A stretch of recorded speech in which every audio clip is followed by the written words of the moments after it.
behind the scenes right now doing the podcast or getting ready for the podcast with Tom Potter at Eagle Boys. Got all the equipment set up. Got 2 new mics, both about $90 each, which is perfect, and I've got everything sorted here. Pretty stoked. Actually called off a sick here on work, or at least for the morning, to I said I had a skin doctor appointment to do this, so there's no excuse here, but let's get it.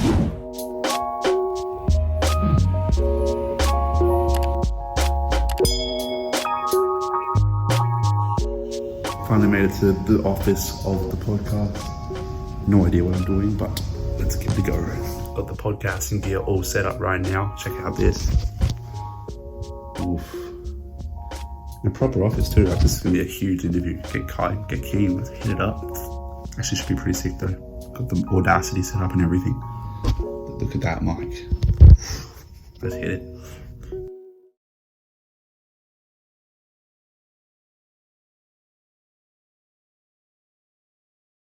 So I'm sitting here with Australia's most iconic entrepreneurs. He left school at 15 years old and later proceeded to build what became Australia and New Zealand's largest privately owned pizza company, Eagle Boys Pizza. How you doing, Tom? Good, mate. Really good. Thanks for jumping on. I understand you're a very busy man and we've got the tight hour to fit in. Hopefully we can do it. I want to hear more about your story leading up to Eagle Boys and sort of your business. This is a younger demographic that's listening, so hearing more about how you grew up and what life was like growing up would be very valuable and just interesting as well. So what was life growing up? It's interesting. I spent the weekend having long walks and long discussions with my 10-year-old son, and I was explaining to him how when we grew up in the bush, because I grew up in the country, we had no internet, we had no televisions in every room. In fact, I think we only had one TV with 3 channels, and there was a whole bunch of other things, including computer games that didn't exist. His question was, what did you do? And the main thing that we used to do was play a lot of sport and also read a lot of books. But I think generally, out of the 30 kids at school that I went through high school with, I think 1, maybe 2 went to university. So that's really interesting to say that, because the culture now is that everyone must go to university if you want to be anyone or anything. And I've sort of kind of tried to challenge that. So it's interesting to come from a perspective of university wasn't really accepted to now. Well, I would say in regional Australia, it wasn't as big a deal as opposed to the city markets. I think the city markets was different. Yeah. And it depended on the suburbs that you grew up in and the schools you went to. Right. So nothing's changed if you look at it that way.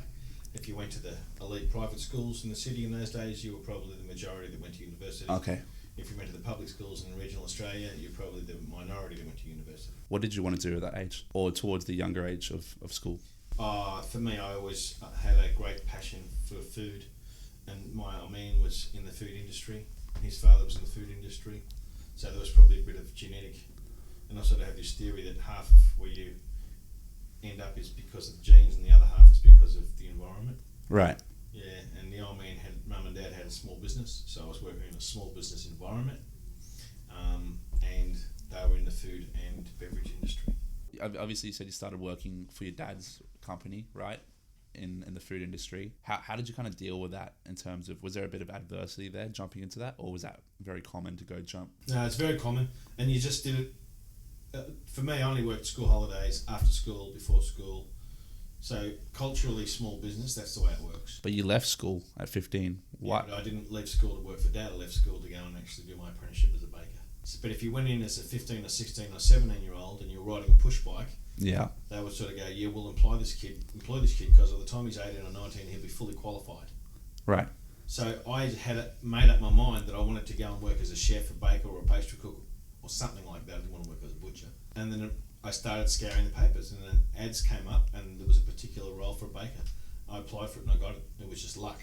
Wow. And I don't think my parents thought I was going to get the job, so they literally said, if you get it, you can have it, but we don't expect you to. They didn't expect it. And how far was it from home? Was it near home? 30 miles. 30 miles, so you just push biked, as you said? No, I left Or you home. moved there? You moved there? I left home, shared an apartment with 3 other blokes, just normal share apartment. Where did you move? I moved from Beechworth to Wodonga. Yeah.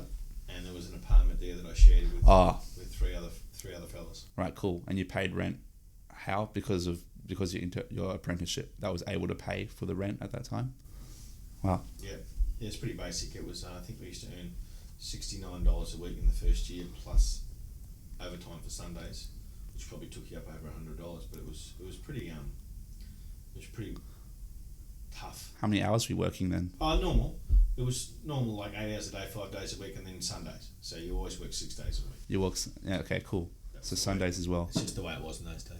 So you were having mixing the hole in the wall idea with fast and affordable pizza, and did you have the vision to put that all around Australia and New Zealand, or was this just a small vision to start with? I think the small vision was originally to open up 2 or 3. Right. And when we opened up 2 or 3 in Albury, Wagga and Dubbo, then you sort of realised that it had enormous possibilities. Because of the demand, the good feedback? Demand was far outstripping our ability to even imagine. I remember somebody saying to me, the only thing that's holding us back is our ability to imagine how big it can be. The concept of being able to grow corporate run stores back in 1988 and 89 was impossible because the interest rates to borrow money were about 18%. That's crazy. Yeah, well, the stock market crashed in October of 87 or September of 87, so we opened in February, I should say. So we also saw another major downturn in the economy in 1994. So even though our business was booming, the banks had a different way of looking at the world. So when you are handcuffed by the banks, you either accept that you've got a problem with the banks and you're going to have to find another way to fund your growth, or you look at a different business model, and our different business model was to franchise it. But it wasn't just to use other people's money. The reality was we couldn't run stores in Mount Isa, or Broome, or Karratha, or Kalgoorlie, or Geraldton. The people who had to run those businesses had to live there in those towns. And that was what made it succeed, because the local operators knew the town, they knew the market, they knew the people, they were passionately involved in the marketplace. And that was certainly half the succession, I think. Half the succession was finding the franchisees and finding ones that are committed and actually live in the area. And how did you find your first franchisees? Your first couple of more successful ones, at least. Well, it's interesting now because franchisees come more so almost looking on Seek. That's apparently where they do a lot of their hunting for buying businesses. Okay. Whereas in those days, we would literally run ads in the local newspaper in Tamworth and say, we're looking for a franchisee. And it worked well at that time? Yeah. Because the attention was on newspapers. You'd have certain anomalies where you'd have one store which might be enormously successful. And I'd probably use Wagga and Tamworth as examples where they were doing very, very well, and you would have employees or family members of their stores come to us and say, I want to buy a franchise. What's available? And you'd go, well, where do you want to go? Oh, Newcastle, Maitland, Singleton, Armidale, Port Macquarie. And you'd sit down and say, well, let's go and have a look and see if those towns match up to our criteria. So you've got this pizza brand. It's blown up. It's gone around Australia and New Zealand, and obviously the concept's doing well. There was a unique style of marketing that came with Eagle Boys. One with a branding colour that was pink, and 2 of the TV ads. I think those are the 2 things that come to my mind. If I'm missing anything, let me know. Who directed this marketing idea? And why? Okay, so I was driving down Parramatta Road in Sydney before I started Eagle Boys, and there was a guy who had a car dealership, and he had these little Suzuki Mighty Boy utes lined up at the front of the car dealership, and they were all black with pink wheels and pink roll bars.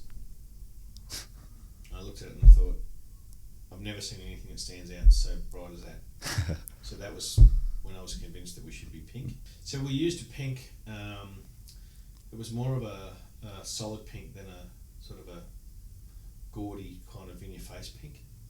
And I think there's other pinks that have been around, like pink bins, I remember, and pink bats. And they were always sort of really... They were stood out. Untasteful pinks. Ah. This was more of a sort of a solid pink. Our uniforms used to be more like a maroon. But that was luck. But what we discovered years later, and by the way, you walk into one of the Eagle Boy shops and there was no pink in the shop. The only thing you saw was maroon shirts with a nice background of whites and greys, so it looked perfectly okay. We got 10 minutes, so I'll finish off this last little segment. Basically, it's where I do 5 super quick questions that you just have to answer the first thing that comes up in your head. It doesn't really matter how silly or whatever it is. You can just answer with whatever. 1, if you had a time machine and you could go back in time or in the future, where would you go and why? First thing that comes in your head. I'd probably go back in time. And I'm not actually sure why I would go back in time. I suppose the smart thing would be to go forward in time and see what's going to happen. But I don't know, for some reason, modern American history, to me, and American history. Yeah, I like modern American history because I think the way that America was created based on this vast capitalist system, as much as there's a lot of broken things over there with politics, I find modern American history in the last 200 years really quite fascinating. Any particular event you'd go to? No. Name one. Civil War. Civil War? Yeah, it's a disaster. I mean, how can you imagine Australia in a war between New South Wales and Victoria, other than rugby? You know what I'm saying? Like, yeah. Here's these two parts of the same country killing each other. It's hard to believe. It is hard to believe. Vietnam, same. Damn. Well, that was an interesting one. So, and you'll like this one. Your favourite book, movie, or documentary, and why? Movie or doco? You know what? I reckon Churchill movie. A couple of movies they made about Churchill. I read the history of. Do you have any specific ones? And his father. Well, I think they've made 2 of Churchill. In the last, and the one with Gary Oldman, who stars Winston Churchill. When all looked like it was lost and they were going to give up to Germany, and he went out and sat on the subway and listened to all the people, and they said, "No, you can't give up. We've got to win this war." So, Winston Churchill had a terrible stutter when he was a kid. His father died of syphilis. He had enormous battles. He suffered with depression. Yet, he's still seen as the saviour of Europe. So, I think that, and he was a war strategist. He went to military school, studied war strategy. Still to this day, probably the best business book ever written is The Art of War by Sun Tzu, which was written 200 years BC, and it was written by a war strategist. What's the one, a similarity between war and business? One summary point. Preparation. Don't be guessing about anything. And, people will go into business and they assume a whole bunch of things.